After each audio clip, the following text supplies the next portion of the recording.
Come on, get the microphone. Where is it? You got a lot of them up there.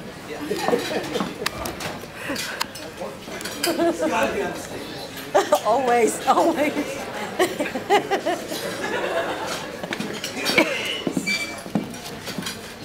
What's up, guys? I'm Justin Leaptoe. Yeah.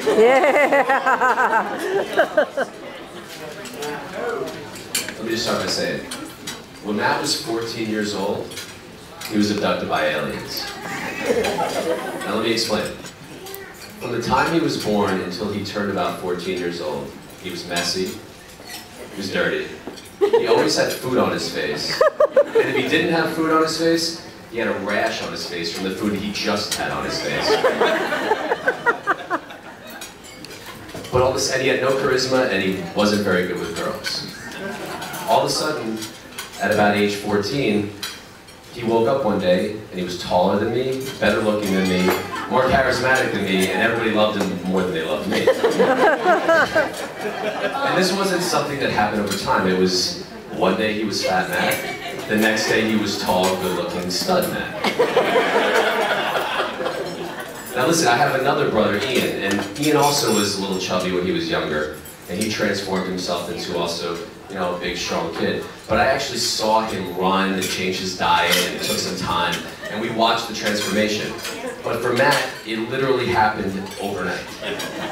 So while he's here getting married, I'm not quite sure this is the brother that I grew up with for the first 14 years. This might be the replacement that was brought back by the aliens. But even still, although Matt changed overnight to being this good-looking, handsome, tall, you know, strapping guy, there was one thing that did not change about him throughout his entire life, and it remains true today. And that is that he is an absolute mama's boy.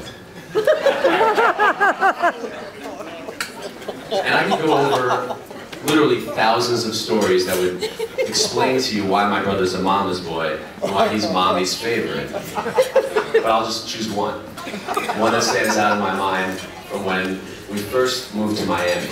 So we had a place in South Miami, and me and Keith went out one day and decided that we were going to find a place in South Beach to live. So we found this great place, the Mirador, and we lived there for a couple of years, had great times. But before we moved in, we went and looked at the place, and there was one bedroom that was about 3 times the size of all the other bedrooms in this apartment. All right, and me and Keith decided that the equitable, fair thing to do would be to draw straws to see who would have the largest bedroom.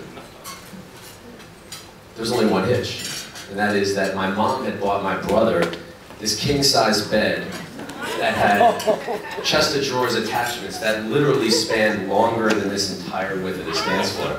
And they could never fit into a regular-sized bedroom. So Matt immediately assumed that since he had this big bed that he was entitled to the larger bedroom. So when Keith and I told him that we were going to draw straws, he did what a reasonable Matt would do. He threw a tantrum, he slammed doors, he called Keith names that I can't repeat here in front of all these people, and he ran out the door. About 2 minutes later, I got a call from my mom.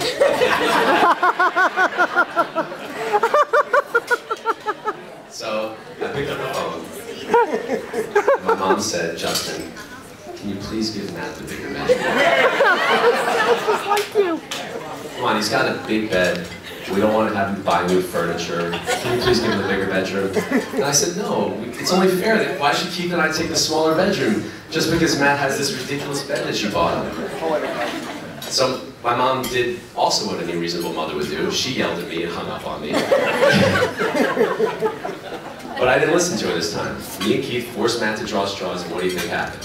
He won. Alright, so after all that, Matt pulled out the longer straw, cursed at us again, and he ended up with the bigger bedroom.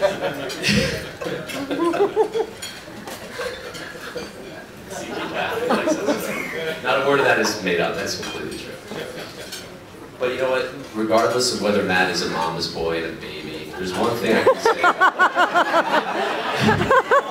And that is that he's an incredibly good brother. He's the kind of guy that I would go to for anything. And you know, there was only one time that I was actually concerned that Matt might get hurt and that I had to do something to help him. And you know, this is serious, there's some funny parts to it, but I really felt like Matt might get injured. We were in Costa Rica for Keith's bachelor party. And, you know, Keith and Zach and Shaz, Matt, everybody else will tell you that I was, you know, crying that we were gonna die.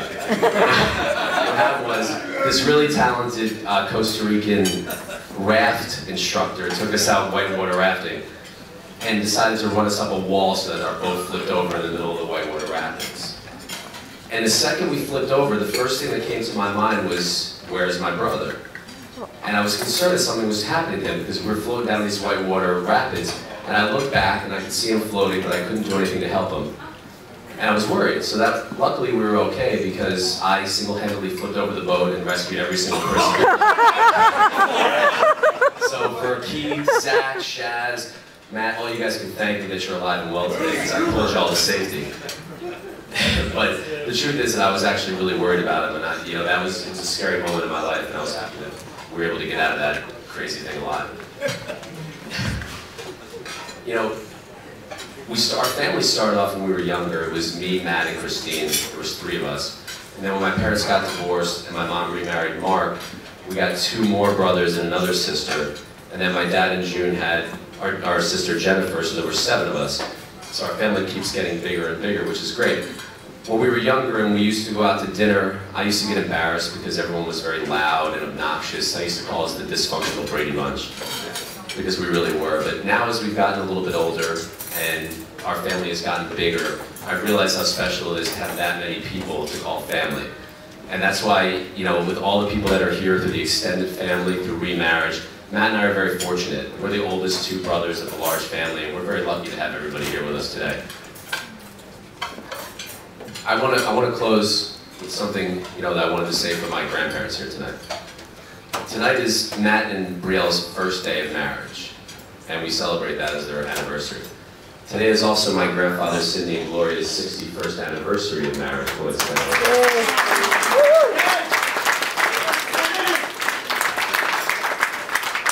if there's one bit of advice that I can give my brother, so look at that man. Watch him. Because what he does is he sits there very quietly. That's what you and he lets Grandma say whatever she wants.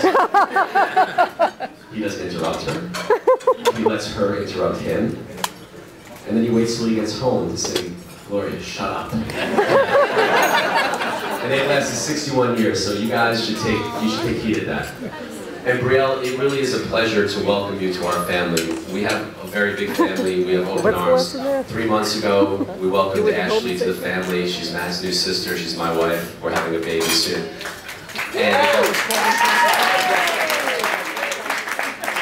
we're so excited to have you as part of our family here now. I have my younger sister Christine, Megan, and Jennifer. I'm blessed with 3 sisters. I'm so happy to have a 4th sister in my life now. And I can see how happy my brother is to be marrying you. This morning, when he went to see you during the day, he texted my brother and I on the BBM, and he said, I'm so happy, she looks so beautiful. And my mom and I were sitting in the room together when we got that text, and we were just really touched by how excited Matt was to be marrying you. You really touched him in a very special way. And we love you, we welcome to our family, we welcome your family to our family. And I gave my glass to my mom. Mama's boy. As my brother, who is the ultimate mama's boy. Brielle, prepare yourself, he's going to call his mom about every little problem. I love you guys, I welcome you to the family of Mazel Tov.